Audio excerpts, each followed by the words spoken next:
Hei, Meilos. Dere skjønner. Det er sånn valentinsdag. Jeg har ikke kjøpt noen gave, vet du. Måneder, ja.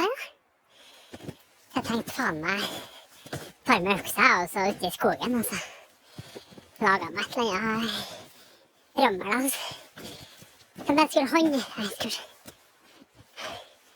hugge meg et eller annet hjerte, noe. Må jeg slå an til faen, jeg tror jeg.